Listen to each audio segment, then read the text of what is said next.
We are live for episode 1 of the Agent Investors Podcast. I want to bring as much value as possible to someone that is brand new to real estate investing that is not currently hitting their goals or making over 6 figures a year. So I'm doing this live for a couple reasons. Number one, I haven't really seen many live podcasts. Most of them are, nice fancy schmancy studios and they've got all the editing and the lights and everything all done professionally. I don't think we need to do that here in order to provide as much value as possible. So I want to make this first episode just more introductory to what to expect here and how this is going to work. And then I want to make this as valuable as possible going forward. So if you guys have any questions, even as I'm going through this, if you guys have any moments where you feel like I'm saying something that's relatable, please just drop it in the comments. The goal here is for us all to understand that we are a community and we are trying to collaborate to get more business. And the way we do that is by being vulnerable, sharing our wins and lessons learned, and also just wanting to collaborate. So that's why I asked here just a few minutes ago, if you guys could put in the comment section what market you are in. I would love for people here to do business together because you never know who's on the other side of the screen listening in with you. All right, let's get this party started. Welcome to the Agent Investors Podcast. Usually I'm going to do this more so like interview style with a guest, but for today's session, I just thought it might be a little bit easier if I had a presentation with some talking points. So that way we stay on track. I don't get too far distracted.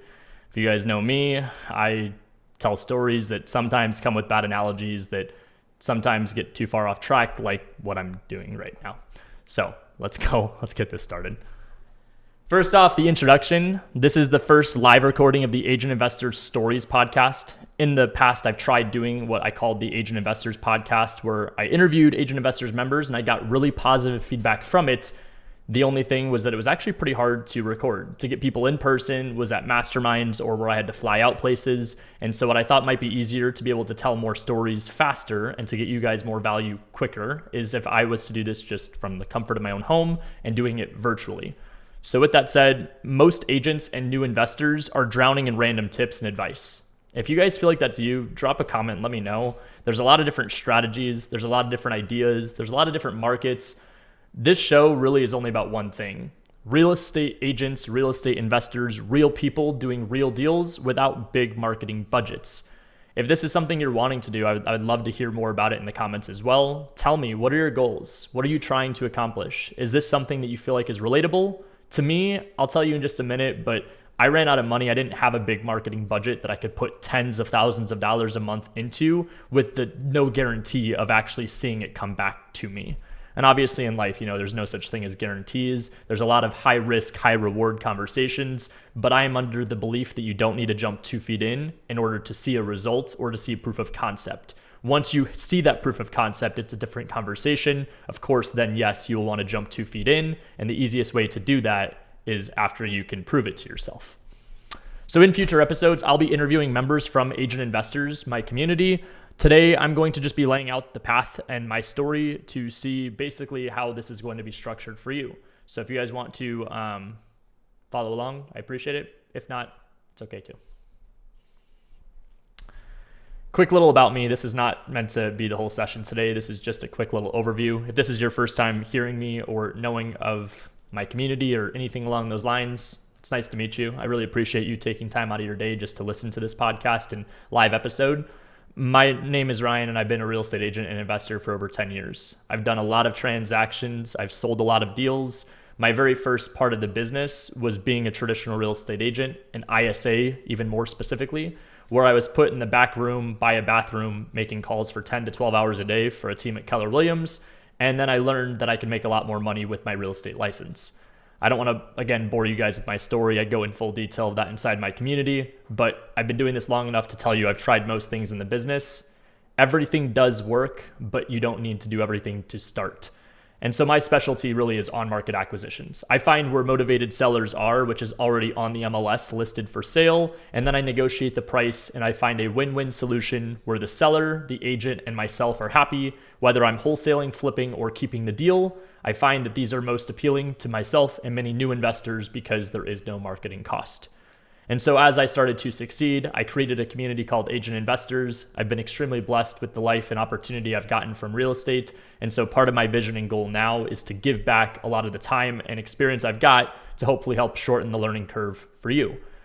This is a photo of my beautiful wife and I. We just celebrated our 1-year anniversary in Hawaii, and it was an amazing trip where we were able to go with a couple of our friends and take a little bit of a break just from business while it was still operating in the background. My community operated smoothly. My team still did deals. We contracted like 3, closed on 2 while I was gone. And over the past 2 weeks, my team has done over $65,000 in wholesale assignment fees.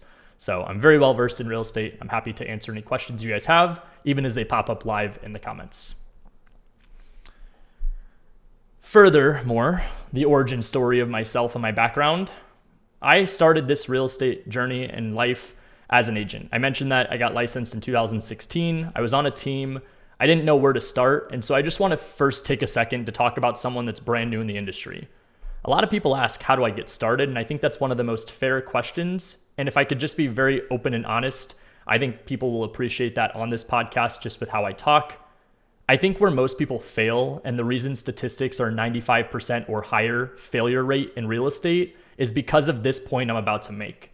If you start off by worrying about how much money you're making on a deal when you've never done anything in this business, or you're worrying about which brokerage offers you the best splits, or which team is going to give you business cards because you don't want to spend money on them, or you're worried about an email signature or a business website, I think you get the point. Most people fail because they don't even take off correctly. They don't have a strong foundation. And so part of the awareness I had even at 18 years old was that I didn't have any experience. Believe it or not, one of the things I actually told myself was that if I could have this figured out in 10 years, which go figure now looking 10 years later, what was I thinking? My belief was that I was still young enough to be able to conquer the world. Now, that's not the belief I think you should have. I think that's really bad advice, actually. I don't know why I was telling myself that at 18. What I did appreciate was that I at least had awareness of time being on my side and the skill set that I did not have. So I hope the biggest takeaway you have here is that you need to start where you're going to learn, which means you have 2 or 3 different options. You could watch YouTube University videos and come up with a bunch of ideas and maybe form a plan. You could join someone else's team, get paid less, but sacrifice time. That's what I did. Or 3, if you have the means and you have the capability and the commitment, I do believe a mentorship or a community with like-minded people is going to be your best friend. And this isn't some sales pitch to come join the community. This is me just talking open and honest. Find the community that resonates with you. Find the mentor that's going to take you under their wing and actually help you. That's what I did when I first started. I joined a team that taught me how to do traditional real estate. So I was hitting the phones every single day. I got to get past most limiting beliefs quicker than most people do because I was thrown right into the field of just calling people fast. After that happened, I found a mentor that took me under his wing, and I made a lot of mistakes, one of which was trying to build and scale a team too fast. I found a mentor that taught me everything from commercial real estate, business broker transactions to traditional real estate. I sold a $7 million, $8 million car wash. I sold horse ranches, sub sandwiches, shops, nail salons. I mean, you name it. I was selling actual existing businesses, which, by the way, no 18, 19-year-old should have been doing, but again, here we are. So one of the lessons I had quickly was that I had to understand my value and what I brought to the table. And I think that that's the reality check a lot of us here should be able to say to ourselves without it feeling offensive or as if we're being derogatory towards ourselves. It's just awareness. So if you are brand new, if you're trying to get to your goals, I hear you. I was in the same boat. To make sure we're all on the same page, I didn't have any family money, family connections, friends in the business. In fact, I'm actually the first person in real estate in my family. So I don't need any limiting beliefs to be spread that you can't do this when I was the one that probably had more odds stacked against me than where you're currently starting today. I mean, if you're watching this, you're further ahead on day 1 or month 1 than I was when I first started, and it took me 4 years to get to that point. So as a traditional real estate agent, one of the things I was running into was constantly chasing. I was the guy that was always looking for more money, more deals, more leads. And that's when I formulated a very quick opinion that real estate agents are constantly looking for leads, buyers and sellers that are qualified. And so the only way you could really do that is by partnering up with lenders or title companies that are going to split the lead cost with you in return for the business, a broker or a team that's going to give you leads, which may or may not be good, or if you're going to spend your own hard-earned capital or invest money into finding a lead generation source that works for you. if we could just, again, talk open and honest, you're better off doing open houses and doing any kind of like sweat equity manual labor for someone in your office, like how I did. That's the best way to learn, even if it means you make less. And then the investment side happened. I've told this story a few times, so if you've heard it before, I apologize. I don't have like some cool story of how I ended up on the investment side other than I wanted to. I saw a theory and I had a belief and I had a friend in the business that was making a lot of money on the investment side. And so I took a leap of faith and I went over there. Boy, was I wrong. The grass is not greener is not only a saying. I could tell you the grass was dead, okay? It hadn't been watered in years, meaning I had no idea what I was doing in a completely different side of the business, and I had to start over. I had to learn that leads weren't buyers and sellers. Leads were just arranged in a different way to spell deals. As an investor, you're constantly chasing deals, which then leads to the analysis paralysis, the shiny object syndrome. If you've ever felt like you've gotten that, put the number 1 in the comments. If you feel like you're the person that has gotten shiny object syndrome, analysis paralysis, the fear of the unknown, something just not feeling like it makes sense, so you have to go where it feels easier, that's what I did. And so what ended up happening was I lost all my money. My first 3-4 years in the business, I had done pretty well as a traditional agent. I got burned out, truthfully, just telling you guys it wasn't like it was made for me. Nights and weekends were a very tough sacrifice to envision for my entire life. And so I went in a different direction, which was the investment side. I lost all the money I had made my first 3 or 4 years in the business by trying to go too fast in too many different directions. And so the fear of the unknown, the analysis paralysis, shiny object syndrome, whatever you want to call it, was me. I ended up going into a few different masterminds and mentorships, and I spent about $10,000 to $15,000 a month in marketing that I really shouldn't have been doing because I didn't know what I was doing. And so I ended up on the MLS because I ran out of money. That's what brought me to on-market acquisitions. It wasn't being some evil genius. It was running out of money and being desperate for an opportunity. Now, thankfully, in my first month of doing on-market deals, I did get a $30,000 check, and that's what led to me being to where I'm at today. I'm going to throw a quick little curveball just to kind of give a more recent example. My first proof deal was a mobile home, small little house in Tucson. It was actually a joint venture deal. It wasn't really on market, what I specialize in today. I don't really know how I got it. It was more of just posting in Facebook groups. I found someone that was a buyer. I was able to get a deal from another wholesaler, connect the pieces. I made like 5 to 10K. It was nothing crazy. I thought it'd be more valuable if I talk about a deal we just did this last week, where there was a property that was listed at $1,445,000, $1,450,000, whatever it was. We got this property under contract at 1.28. Now, for those of you that are licensed real estate agents, this is the part I want you to pay attention to. We were able to get this deal on the MLS, and I represented myself as a traditional buyer while being a traditional realtor. And so how this works as of the new law changes in 2024, I'm able to ask for compensation from a seller, which is AKA commission, and the seller can say yes, no, or negotiate. And so in this case, I asked for 1.5% commission compensation. The seller said yes at our 1.28 offer. The 1.5% is about $19,000 and some change, which is going to be ran through my brokerage like a traditional transaction with the normal splits per my independent contractor agreement. And before any realtor starts losing their mind or broker starts losing more hair, imagine if I'm a realtor buying a new house. I'm not going to ask a different agent to represent me. I'm going to represent myself. And so that's the same storyline of what I use every single time when explaining this theory and strategy that makes it make sense for everybody else. When I get this deal under contract and the seller says, yes, Ryan, the realtor, I'm happy to pay you compensation for bringing the buyer. During the inspection period, instead of actually buying it, I choose to wholesale. I assigned this deal for $1.3 million, which is a $20,000 wholesale assignment fee. That is not ran through my brokerage, that is not paid anything at all commission related. This is paid to Ryan, the real estate investor, owner of 34 Holdings LLC. So on this one transaction that cost me $0 in marketing, that cost Brandon, my acquisition guy, maybe an hour worth of time total, about $40,000 came in. I was able to do this with $0 out of pocket.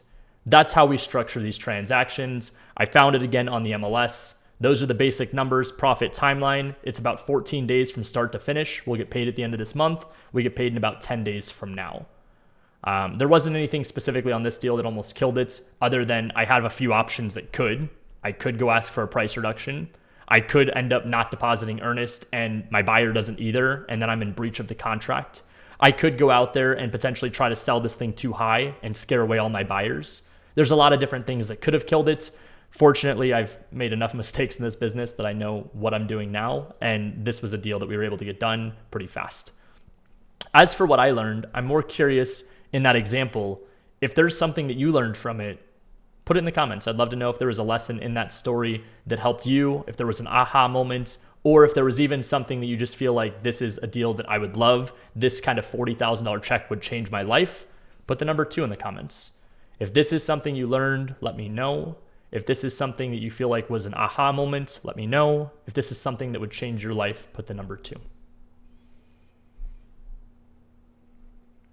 Appreciate all the engagement. And so with that said, these are the deals that my team does every single day. I don't spend any money in marketing. If you see any of my advertisements, it's typically to bring awareness of who I am, myself, my community, which I do mostly in my free time to be able to keep myself busy. And also I get more fulfillment nowadays in helping others build their business than in myself trying to go out there and scale my own company. We do about $1 million a year where I don't have to spend anything at all. It's usually about $10,000 to $15,000 between systems and a VA, which if you've been a part of my coaching calls recently, we are in the process of changing the VA to an AI bot. So there's a lot of expense that I'm saving, and I don't really spend much at all in my business. So these are the 3 decisions to become an agent investor. And I'm not just talking about my community, I'm talking about in general. I have a 3-step process that I think every single one of us here should do in order to be successful. And I think this is the easiest way for me to explain to anybody listening to this live or watching the replay. If you don't have a quote unquote playground or a market to be in, you are probably struggling. Nothing frustrates me more than when I hear a real estate investor say, I'm a nationwide flipper, I'm a nationwide buy and hold investor, I'm a nationwide wholesaler. There are few and far between that can actually do that. And if you are brand new, not even at 100,000 a year, you really shouldn't be doing that. So where are you working? Who are you going to work with is really the number one thing I think you need to answer first. I prefer your local market. I prefer the state you're licensed in. If you're doing it virtual because you don't believe in your market, that's okay. I just want to know, what do you have as a fear? If your population size is small, sure, zoom out. Pick another market that's pretty close to where you're at. You'll be just fine. That's my number one goal and focus is people pick 1, maybe 2 markets, but 1 market to start. And so yeah, dabbling into multiple markets usually is a recipe for failure. And more often than not, the people that tell me they do that usually are just desperate for a deal and an opportunity. They're not actually doing business. Pick your people, which is finding buyers first and making sure you have all of your capital, hard money lenders, proof of funds lined up, is going to be the second step. If you don't have buyers, which I believe is the most common question I get in general nowadays, I think you need to just line up a few. You don't need a big buyers list. If you could have everything in order, it actually does reduce the fear and making you feel like you're doing anything that I would say is a dumb deal. When I think of dumb deals, I think of people that say, I've never done this business before, but I'm going to go do a subject to wrap seller finance into whatever, into a deal that doesn't even make sense. You don't even know what you're saying. You just heard someone on the internet say something like that and you're trying to repeat it. That's like what toddlers do with their parents. That's not at all what I think you should be doing. I think you need to get good at finding good discounted deals and good properties. And the way you have more confidence doing so is if you have a few buyers lined up first that will actually give you feedback in the transaction. A lot of the deals I do, I get buyer feedback before I officially commit to the deal, so it makes it easier to connect the puzzle pieces together. So those buyers are everywhere. I mean, I have trainings all over inside of our community and school that show you where the best ways are to find those buyers. Pick 1 or 2 and go get a few buyers behind you. After that, just high-level conversation on agents versus unlicensed investors, what changes and what doesn't. The only difference, in my opinion, is access to the MLS and the ability to make compensation. That's it. If you are a realtor, congratulations, you can make a lot more money. You could get referrals for out-of-state deals. You could get listings on deals where the price is too high, but it's off markets. You could go out there and work this in a few different ways to where you can make an extra 6 figures a year just for having a real estate license. So in case you can't tell, I'm very pro licensing. I'm pro regulation. I think the playing field should be a qualifying matter, not just watching and listening to a video. Aside from that, unlicensed investors, I relate to you. Not on the fact that I was an unlicensed investor. I'm licensed to this day, But I understand struggle. I understand the fear. I understand I don't have time and now I need to go get a license. No, I just want you to hear me say I understand. What you need to do is join a team or get your first deal and then get your license. That's what you need to do. And I will have a section inside of my school all about real estate licensing to make sure you're set up properly for that. But if we could just, again, put all of the cards on the table, all signs are pointing towards a real estate license being required to do this business. So you probably should get a license sooner than later. It will make you a lot more money. It will keep you protected. And there's a lot of ways that you can actually do this business outside of just being a cash buyer or whatever other strategy you're trying to do. Third on this list is pick your hunting style, aka your acquisition method. If you don't have one, please just pick one. This could be working joint ventures with other wholesalers. This is how I got my first deal I just mentioned to you. This could be doing deals off market, which is how I lost all my money, but it's not to say you can't. Please go try it if you have the means or if you want to. It just requires a lot of time and money. You're talking directly to a homeowner that's in distress or has high motivation to sell. Or you're going on market where the seller probably wants retail value, but the house isn't remodeled, but they're at least motivated and it's a free lead. Pick one of those strategies. They all have pros and cons. They're all easier said than done. But if you can pick one and give it a 30, 60, 90-day actual attempt, you may see the results. I prefer on market. I'm a little biased. I'm sorry you're listening to my podcast. I'm allowed to. Welcome. But in this case, I do believe on market and working with agents is the most appealing starting point. I could be convinced long-term otherwise, but as for starting to get to your first six figures, $200,000, $300,000 a year, on market is the best place to start. Quote me. And so that is what I specialize in. I specialize in doing deals on the MLS and working with real estate agents, and that's what I think you should do too. If you guys have any questions on it, please feel free to bring it to my school community. I'm more than happy to answer them for you. I feel like I can make a strong debate against other strategies, and I'm happy to do so. Let's talk about the framework of this episode and the next few episodes going forward. My vision with doing this, the first one was to kind of just set the tone, introduce myself and what my theory is. The next handful of episodes after this are going to be for you. It's going to be specifically for the people listening that want to hear success stories and have relatable moments.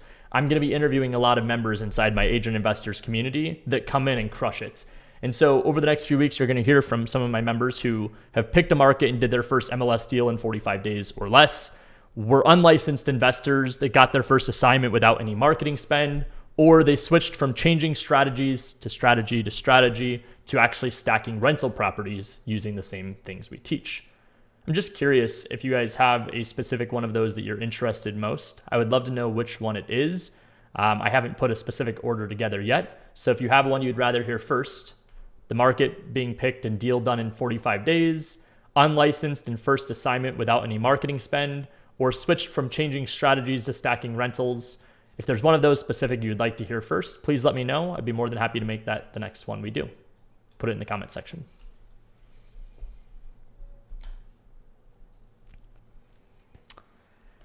And for anybody listening to this that wants to be a guest, if you are a part of my agent investors community and you've closed at least one deal using the system, just shoot me a DM on school with the word podcast. I'm looking for about 3 to 5 more guests to bring in after these few that I just mentioned. And so my easiest way of doing this is for the people in my community to introduce themselves. There's a lot of people in my other school or on social media that want to see success stories. I have a lot of people that are joining the community that ask, how do I actually understand this? Can I see somebody that's in my market? And while I don't usually make introductions there, if I can introduce them to you on this podcast, I think that's a better way for us to go about it because you can actually get to know them and hear their story. It's also going to be really cool for my agent investors members that may not be the most active on social media to actually get on a call like this, be interviewed, and tell their story as to how they got to where they're at. So very cool stuff. If you want to be a guest, DM me podcast in school, and I will happily send you over the form. For all of my members that are in my real estate investing school that are listening to this or watching live, I have a few action items that I want you to go and do. The first one is I want you to go into the classroom, click on the Agent Investors Method, and then watch the 3 first steps videos. It should talk about acquisitions, finding buyers, organization, all the things I just covered, but in further detail. Make sure you watch all of those first. Bonus points if you watch the REI roadmap, freshman through sophomore and junior, senior year. And then as soon as you're done with that, I want you to post it in the community. Just post saying module done, talk about what market you're in, what strategy you've actually decided on. This doesn't need to be on market. I mean, I would love that. But if you choose a different strategy, I want you to get comfortable sharing your journey and your success and lessons learned inside of my community so others can see and feel related to. Aside from that, of course, let's talk strategy for a moment. For those of you that do this, you're going to get likes and comments and DMs from people in the community. And I would love for the opportunity for you to be able to get more value than what I can just offer on this call and live podcast. If you guys could go out there and introduce yourself by just saying module done. For those of you that have not done it yet, let's give some love. Let's post and comment and like and share in the wins and success together. So as you see other people are sharing their wins and their markets, who knows? Maybe that's the same market you were looking at, and now you have somebody that could be a battle buddy to work with. So for my real estate investing members, there's some homework assignments. Go and watch those videos, post in the school, share and collaborate with each other. I've got just one more slide after this, but I wanted just to put a quote because I think these are important moments where I share lessons in the journey that hopefully are, again, not just relatable, but resonate. I want this to be something that you actually take away as value. Change is not comfortable. It shouldn't be. It's actually going to feel like a workout. You step into what's hard now, so life gets easier later on. Most people trade short-term comfort for long-term regret. I can't tell you how many times I was a real estate agent or even a newer investor on the off-market side where I was sitting in someone's home in the living room, and the amount of times that they would tell me to my face that because I was young, to enjoy it, to embrace it, to take chances and risks, that was about 95% of the time, if not more. So the amount of times I've heard people tell me to my face that they have regrets, it's because they traded short-term comfort for it. It wasn't because they ended up in a lifestyle where they just regretted everything. It's because they made very tough decisions in their life that led them to regret later on. So don't be the person that trades short-term comfort for long-term regrets. Agents who become investors like what we do, or investors that work with agents, we do the opposite. We embrace the hard stuff first so that the long-term is easier later. And I think that's a good testimony to where I'm at now in life. I've got a beautiful setup. I've got a beautiful life. I've got a beautiful wife and family and dogs, and I'm beyond blessed and I'm thankful for it every single day. But none of that would have been possible if I didn't embrace the suck and the season that I had to go through to get to where I'm at today. There's a lot of sacrifice and a lot of money spent, some even lost, in order to get to this position, but it's given me the confidence to be able to talk to you guys here today and tell you that I can help. Even if it is just asking for something you need, I'm more than happy to provide it if possible. Let's get to work. Let's make these podcasts fun, short, actionable. If you guys got some value in it, drop some fire in the comment section. If you guys like the style of this and you guys are looking forward to seeing guests interviewed, if you are here watching this live or watching the replay, just give us some love if this is what you like. Give us some feedback if there's something you want changed or if there's something we can do better. My goal with this podcast is to make this as valuable as possible for you. I'm going to keep saying that because that's the whole point. Let's get to work. Join Agent Investors if you're not already. Post inside the Real Estate Investing School. I appreciate you guys that attended live. This will be uploaded inside of my school community afterwards. If you guys have any questions, let us know. I appreciate you guys. I will see you on the next one. Peace out.